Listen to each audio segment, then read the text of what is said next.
امریکایي او پاکستاني چارواکو پر بحثونو او په کابل کې د وروستیو واورو پر ګټو مهم ریپورټونه او مرکې لرو. په سر کې د خبرونو لنډیز.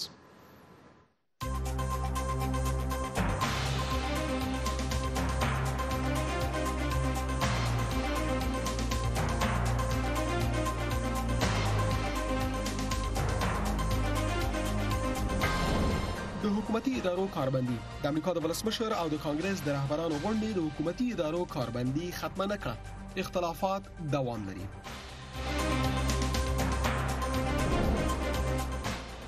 د پالیسیو او څرګندونو ترمنځ توپیر. امریکا کې د افغانستان سفیر وایي چې د ولسمشر ډانلډ ټرمپ د وینا او د واشنگټن د پالیسیو ترمنځ اختلاف شته. او په عکسونو کې د افغانستان څیره تمنا کیبي 6,000 عکسونه اخیستي او له دې طریقه نړیوالو ته د افغانستان د حالاتو مثبت اړخونه ښکاره کوي. دا او ډېر نور د موږ سره ده.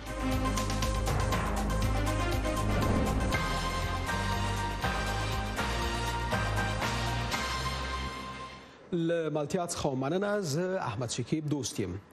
د امریکا ولسمشر او د کانګرس رهبرانو د حکومتي ادارو د کاربندي پر ختمولو موافقه نه ده کړې.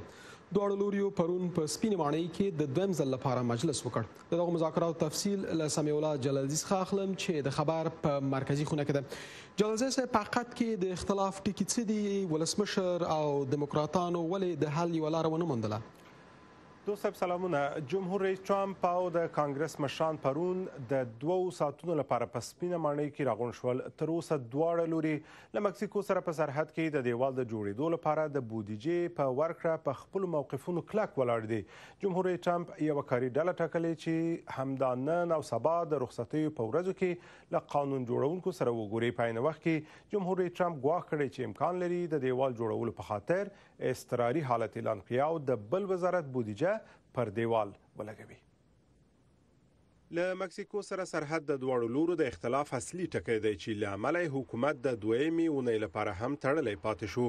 قانون جوړونکو روانه اونۍ د دویم ځل لپاره په سپینه ماڼۍ کې له جمهور رئیس سره وکتل، خو هر څه بې نتیجې وو. جمهور رئیس ټرمپ وویل دی کولی شي دیوال د کانګرس له منظوري پرته هم جوړ کړي. کولی شو بیړنی حالت اعلان کړو او ډیر ژر دیوال جوړ کړو. دا موخې ته د رسیدو بل لاره ده، خو ښه به دا وي که د خبرو له لارې حل شي. مونږ کوښښ کوو.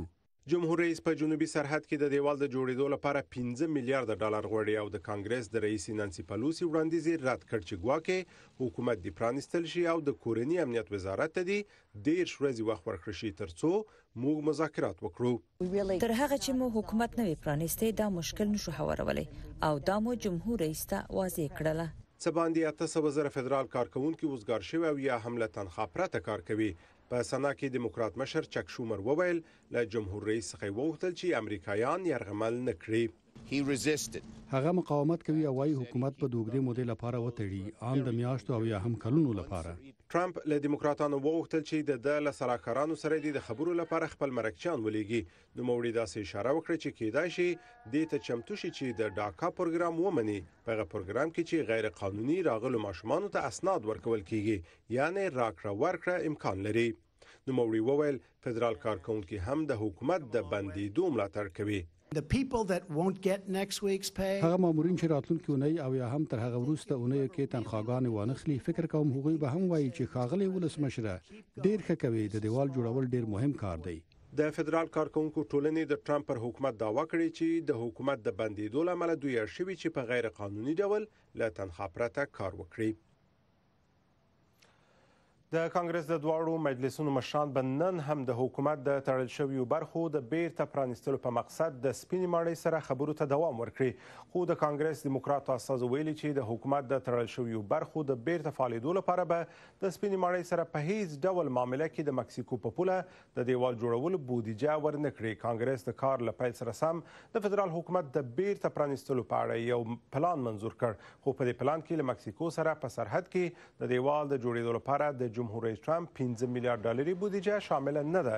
جمهور رئیس ټرمپ په دې ټینګار کوي چې امریکا د خپل سرحدونو لا خوندیتوب ته اړتیا لري، ځکه له مکسیکو څخه مجرمین، نشئی توکي او مافیایي ډلې امریکا ته راځي. دوستر مننه جلال زی صاحب، خیر اوسئ.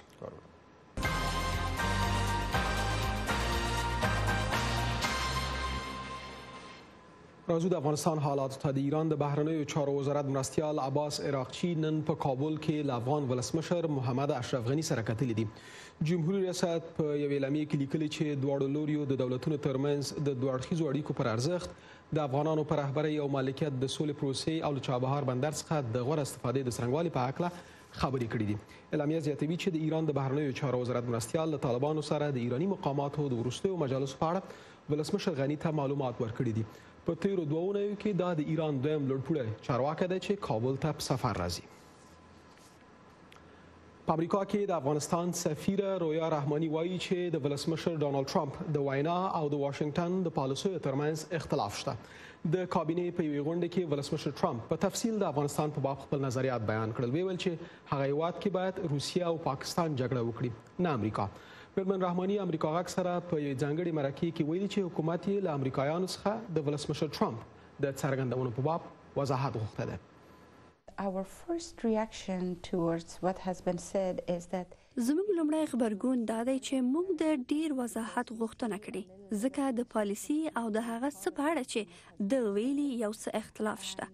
تر اوسه د جګړې د ګټلو او یا نه ګټلو په اړه دا هغه موضوع ده چې جمهور رئیس ټرمپ یې له خپلې کابینې بوختي. خو په افغانستان کې جګړې ته چې راشو، موږ ټول پوهیږو چې دا د افغانانو خپلمنځي جګړه نه ده. موږ د نړیوال ترهګرۍ سره د جګړې په لومړۍ کرښه کې یو او زموږ ځواکونه هره ورځ پراخه قرباني ورکوي. هیله یم چې دې جګړې ته د حل لاره پیدا کړو. واضح ده چې له ترهګرۍ سره مبارزه نړیوال مسؤلیت دی او له بده مرغه چې دا جګړه زموږ په خاوره کې روانه ده.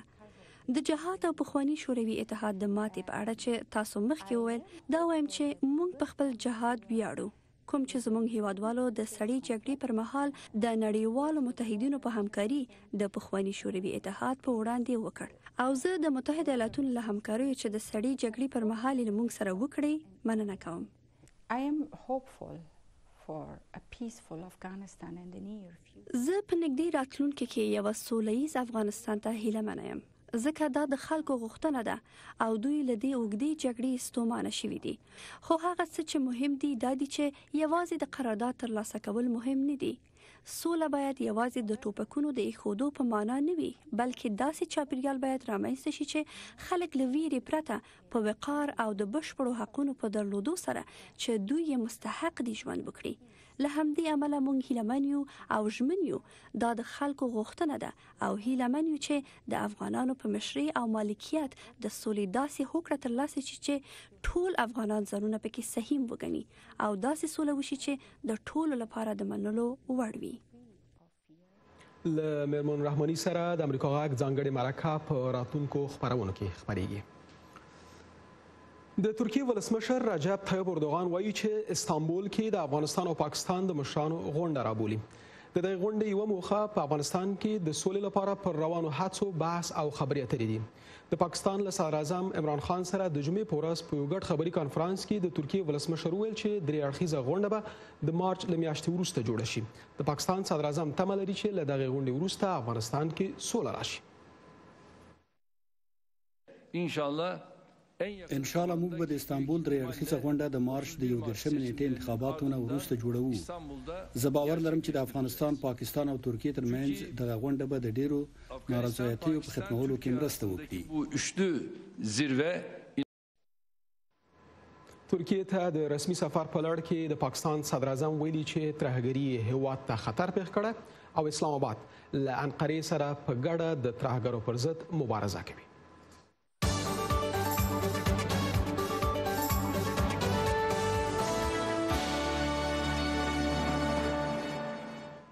په نورو لنډو نړیوالو خبرونو کې د دیموکرات ګوند غړی او د امریکا د جمهوریت ریاست ټاکنو احتمالي نماینده الیزابت وارن د آیوا په ایالت کې خپل لومړنۍ انتخاباتي مبارزه پیل کړه.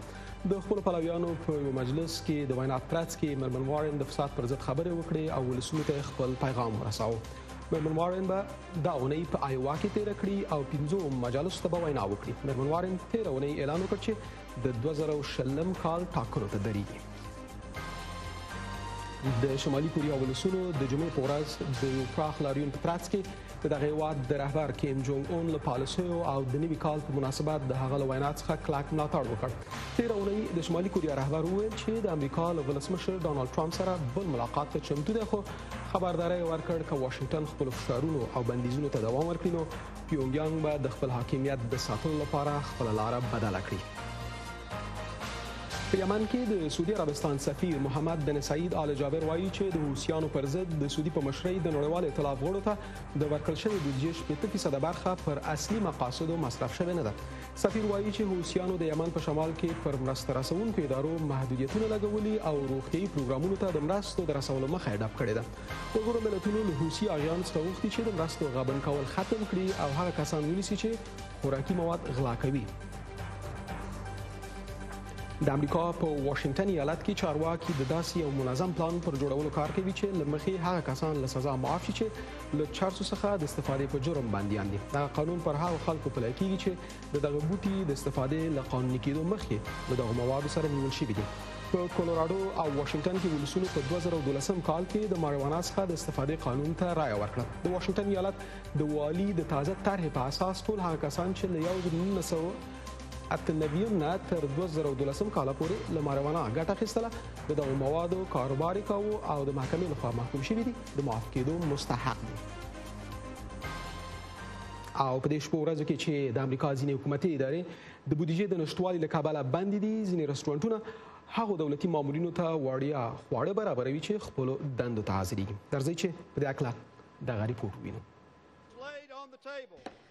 د دسمبر په 22مه نیټه د امریکا ډیر فدرالي دفترونه د امریکایي چارواکو د شخړې له امله چې د امریکا او مکسیکو پر پوله د دیوال د جوړولو پر لګښت رامنځته شوه وتړل شول.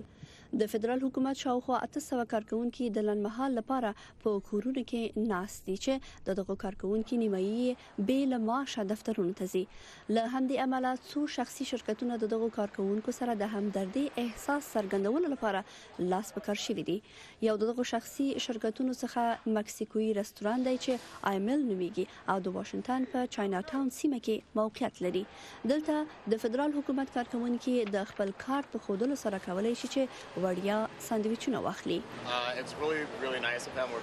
دا واقعا چې ډېر ښه خوځښت دی، په ځانګړې توګه په دې وخت کې چې حکومت ډېر دفترونه بند کړي دي او د بیرته خلاصېدو څرک هم نشته.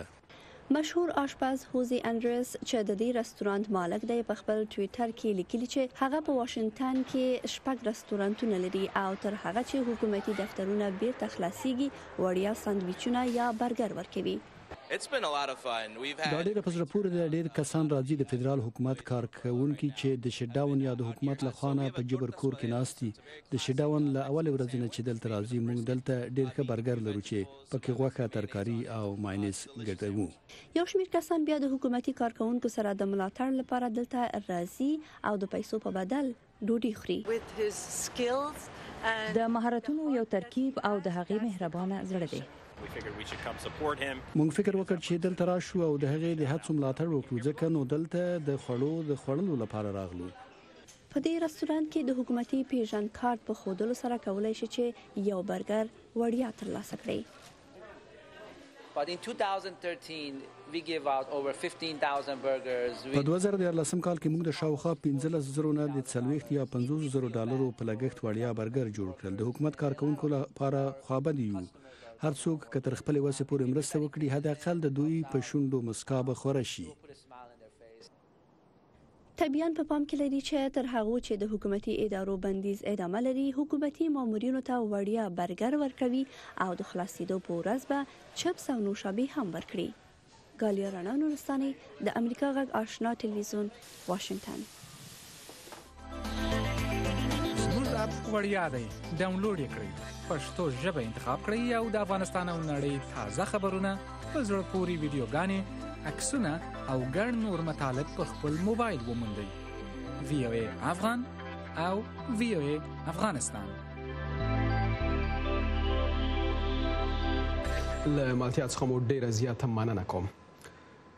په ننګرهار کې د شاتو یا عسلو تولیدات 15% کې زیات شوي دي. ویل شوي چې سږ په دغه ولایت کې 350 ټنه شات تولید شوي دي. په سیمه کې زموږ د خبریال ذبیح الله غازي د راپور له مخې مسؤلین اوس کوښښ کوي چې د شاتو مچیو لپاره مصنوعي باغونه او حتی ځنګلونه جوړ کړي.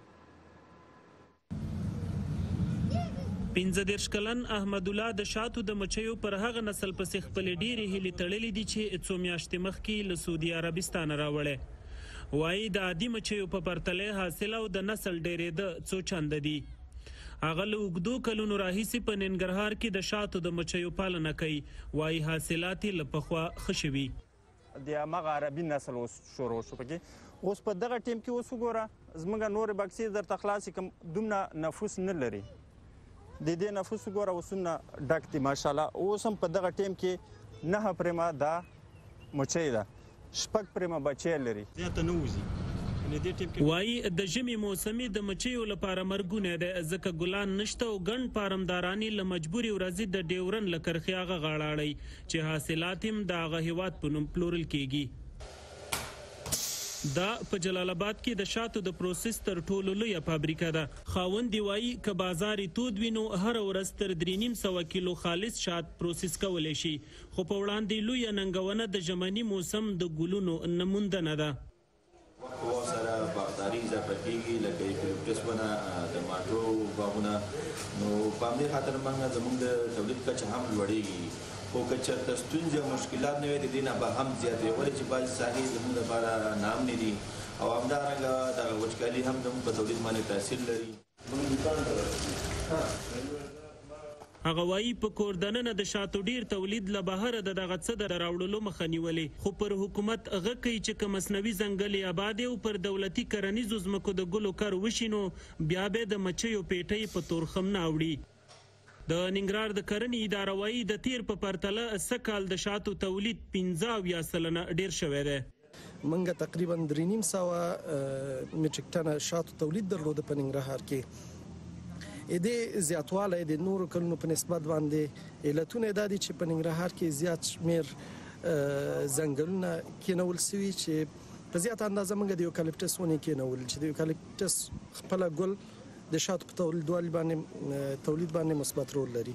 علاوه له دې نه په زیاته اندازه موږ د سیتروسو باغونه چې هغې کې لیمو، نارنج او همدارنګه مالټې شاملې دي کېنولي چې هغه اوس ثمرې ته رسېدلي دي. هغه وایي په یو شمېر سیمو کې د مصنوعي ځنګلونو د جوړېدو اراده لري. دا وخت په ننګرهار کې څه باندې 300 او ختیځو 4 ولایتونو کې تر 600 د شاتو د مچیو فارمونه شته دي. له 2 تر 13 نوع مچۍ پکې ساتل کیږي چې سلګونو کسانو ته پکې کاري زمینې برابري شوې دي. ذبیح الله غازی، آشنا ټلویزیون، جلال آباد. حال ډېر انتظار وروسته په کابل او شاوخوا سیمو کې پریمانه واوره وورېدله. کابل ښاریان چې د هوا د ککړتیا له امله ژوند تریخ دی د وروستیو ورښتونو له امله خوشحاله دي. د کابل ولایت د کرنې امر حسین صافی مو رابللی دی. صافی صاحب سلام، پروګرام ته په خیر راغلی. د هوا د ککړتیا او وچکالیو له امله شکایتونه بیخي زیات شوي دي. د وروستیو واورو زیری څه دی؟ السلام علیکم تاسو ته او ګرانو لیدونکو ته مننه. له ټولو نه مخکې زه د دغه واورې اورېدل خپل ګرانو بزګرانو او د کابل اوسېدونکو ته مبارکي په اصطلاح وایم. دا په یو نیک فعال اسم او زه هیلهمند یم چې موږ کوم وړاندیزونه چې موږ آینده ښه یو پرثمره زراعتي کار ولرو د کرنې په سکتور کې. غیر د کرنې د وچکالیو په له منځه وړلو کې به هم هرومرو دغه ورښتونه خپل تاثیرات لري که څنګه؟ طبیعي خبره ده چې موږ متاسفانه چې تیر 100 کلونو کې مسلسله وچکالۍ یا د اوبو قلت موږ ورسره مواجه یو چې خوشبختانه د دغه واورې چې پرون شپې نه موږ شاهد یو. نو دا به د اوبو په زیرمو کې هم د غرونو په غرونو کې چې د کوم واورې ورېدلې دي هم په ځمکه باندې چې کوم واورې د په زیرزمینو اوبو باندې به دا مثبت اغیزې ولري. زمونږ په طبیعي شکل به زمونږ د اوبو منابع سطحه اوچته شي او هغه ضرورت چې هم د کرنیزو محصولاتو لپاره دا انشاءالله په هغه به موږ په دې وتوانو چې مکمله توګه اوبه ورته نباتات ته ورسیږي. واوره د کابل سره زر بلل کیږي. پخوا به په کابل کې پریمانه واوره ورېدله، ورښتونه زیات و، اوس ولې کم شوي دي؟ لاملونه یې څه دي؟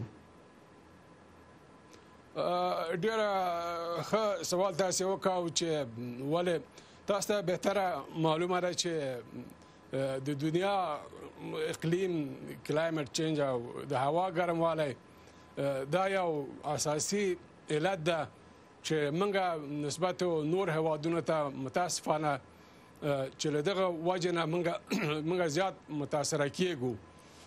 نو تاسو شاهدان یاستو چې د هغه وخت چې د باران مثلا موږ اټکل نه کوو، هغه وخت بارانونه کیږي او بیا کله چې باران شي هغه سبب د خساره شي د کرنې په سکتور کې چې زمونږ کرنې سکتور او زمونږ بزګرانو ته، زمونږ مالدارانو ته، زمونږ باغدارانو ته بیا وروسته دا ستونزې راپېښي.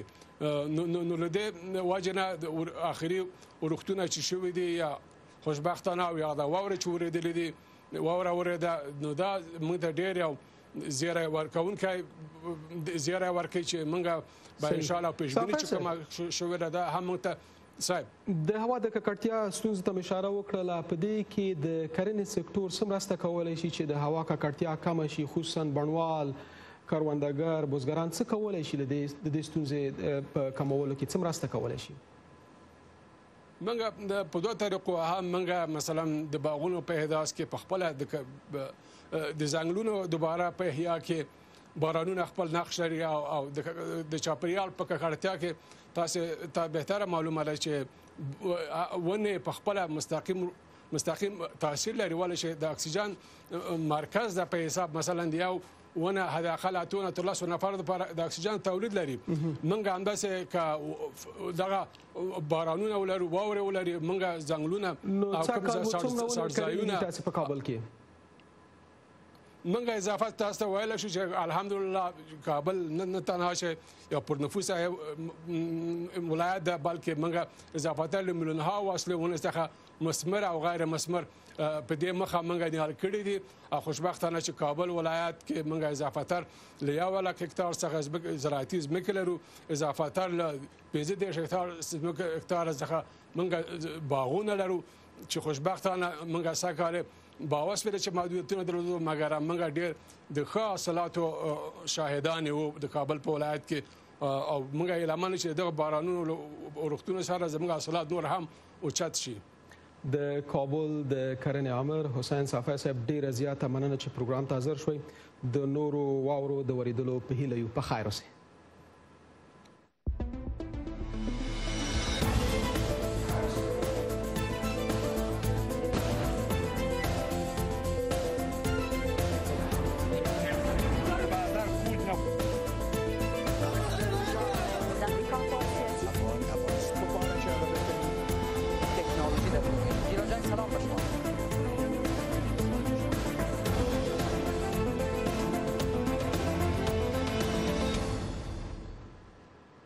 بیا هم ښه راغلاست. تاسې له امریکا څخه خبرونه تعقیبوئ. د هند تجارتي مرکز ممبۍ ته څیرمه په یوه ناحیه کې بېوزلي او ناداره خلک استوګن دي. د دغه سیمې ماشومان کوښښ کوي چې د نړۍ د نورو ماشومانو سره رابطه جوړه کړي.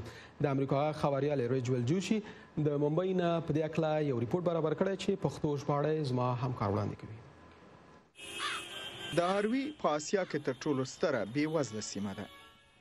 دا تنګې او بېنظمې کوڅې چې د هند تجارتي مرکز ممبۍ په تخرګ کې جوړې شوې دي او حتی لمر پکې څرک نشي وهلی، خو دا ټولې لارې د تورتم په لور نه ځي. د دې ناولې لارې په پای کې نرۍ پوړۍ شته چې ګڼ شمېر ماشومان د روښنایۍ په لور بیایي او د زده کړې فرصت ورته برابرېږي. د کورن بنیاد په نوم باندې یوه غیر انتفاعي مؤسسه په دې ځای کې د یوې لسیزې راهیسې د ماشومانو دپاره کار کوي. موږ باید دوی ته داسې لارې پیدا کړو چې د داروي له دې ناولې ځای څخه ووځي. دوی باید دا احساس پیدا کړي چې دوی هم د ښه ژوند کولو چانس لري. په 2008 میلادي کال کې د کورن مؤسسې یو پروګرام جوړ کړ چې ماشومان یې راټول او د مستعملو پلاستیکونو ډرمونو په وسیله یې موسیقي رامنځته کړه. په دې کار سره ډیر زر په داروي کې د موسیقي غوره استعدادونه معلوم شو. د دې نوښت له امله ګڼ شمېر هنرمندان تشویق شو چې د دې ځای د ماشومانو په روزنه کې برخه واخلي.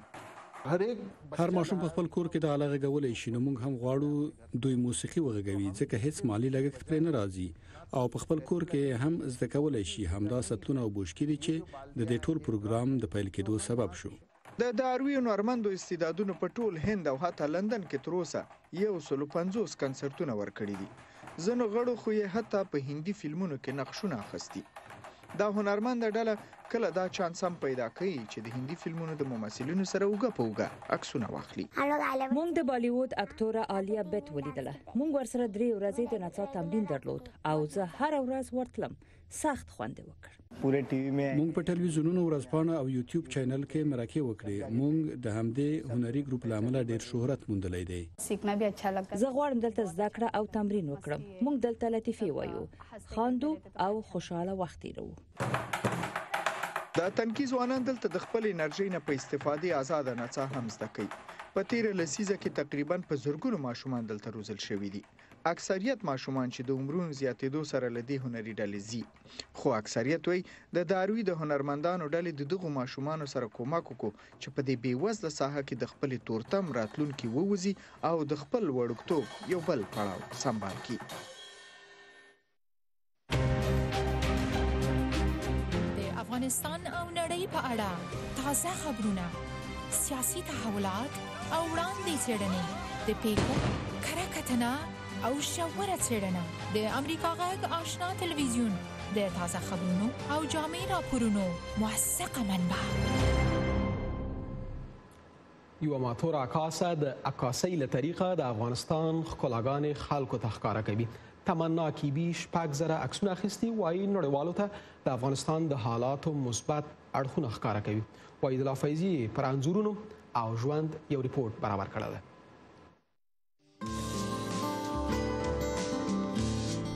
دا د کابل د وڅنډې عکس دی. سلګونه کسان لیدلی او خوښ کړی دی. عکاسې تمنا کیبي دغه ډول زرګونه عکسونه اخیستي او په انسټاګرام کې خپاره کړي دي، څه باندې 14,000 ملګري یا فالوورز لري. زه غواړم د عکاسۍ له لارې د خپل وطن ښکلا خلکو ته وښایم، ځکه چې خلک د افغانستان په هکله ډیر خراب فکر کوي چې هلته تل تاوتریخوالی وي. ما غوښتل چې د عکاسۍ له لارې ورته وښایم چې افغانستان کې د طبیعت ښکلا، کلتور او دود په برخه کې افغانستان یو غني هیواد دی. تمنا کیبي زده کړې د کمپیوټر ساينس په برخه کې د ماسترۍ تر کچې کړې دي، خو له عکاسۍ سره مینه لري. ما میتونیم از طریق عکاسی د عکاسۍ له لارې مونږ کولی شو خلکو ته زیات څه ښکاره کړو. که مونږ غواړو چې یو پیغام چاته ورسوو، یوازینۍ لاره یې عکاسي ده، ځکه پر عکس کې د ټولو خلکو، ماشومان، لویان، لوستي، نالوستي، که په افغانستان کې دننه یا بهر وي، پوهیږي. ما میخوایم در آینده خانم توانمند باشم. زه غواړم په راتلونکي کې یو پیاوړی میرمن اوسم، یو الګو اوسم او د ټولنې په جوړولو کې ونډه واخلم.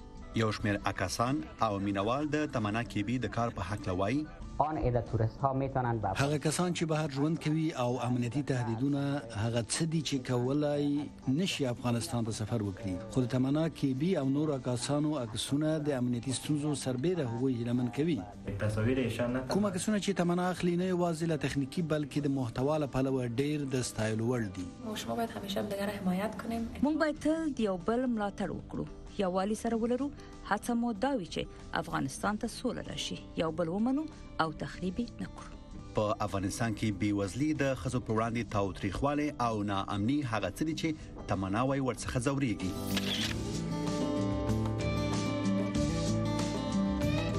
تمنا کیبي وایي چې هیله منه ده د افغانستان ټولو ولایتونو ته سفر وکړي او د افغانستان ښه انځور نړۍ ته ورسوي. وحیدالله فیضي، د امریکا غږ آشنا تلویزیون، واشنګټن. خدای دې د عکسونه نور هم زیات او زیات کړي.